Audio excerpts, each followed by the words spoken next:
Assalamualaikum warahmatullahi wabarakatuh.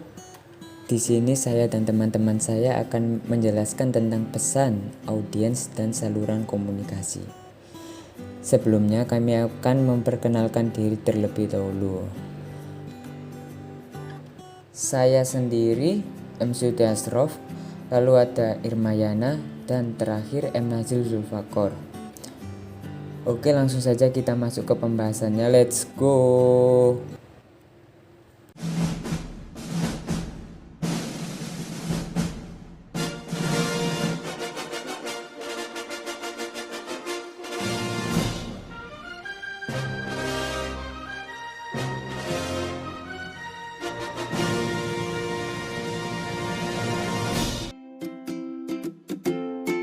Pada topik pembahasan kali ini ada 3 topik yang akan kami bahas. Yang pertama yaitu pesan bisnis, yang kedua menganalisis audiens, yang terakhir memilih saluran komunikasi. Membuat pesan bisnis. Pesan adalah suatu kehendak, pemikiran atau ide yang disampaikan pengirim kepada penerima pesan. Langkah-langkah membuat pesan. Yang pertama perencanaan pesan, yang kedua penyusunan pesan, lalu yang terakhir revisi pesan.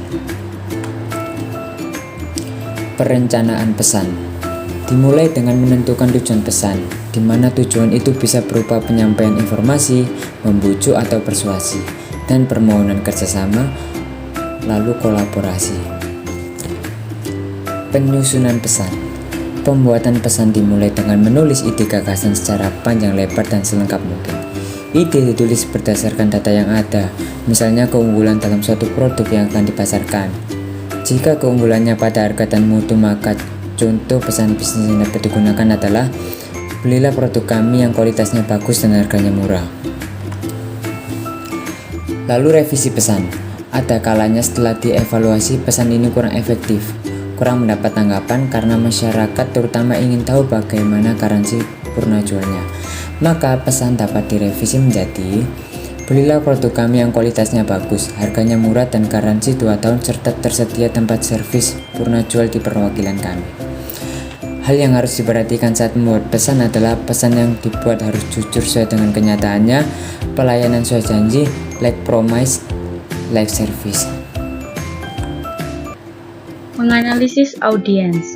Hal ini sangat penting agar dapat mengetahui sasaran atau kepada siapa pesan itu akan disampaikan. Pengirim pesan harus yakin bahwa audiens yang akan menerima pesan ini merasa bahwa pesan itu memang sesuai dengan keperluannya. Misalnya, produk yang akan dijual adalah sabun mandi pembasmi kuman, maka sasarannya adalah para petani, buruh, dan pekerja kasar. Begitu sebaliknya, jika sabun mandinya untuk penghalus kulit bintang film, tentu sasarannya adalah masyarakat kelas atas, pekerja kantoran, eksekutif, dan sebagainya.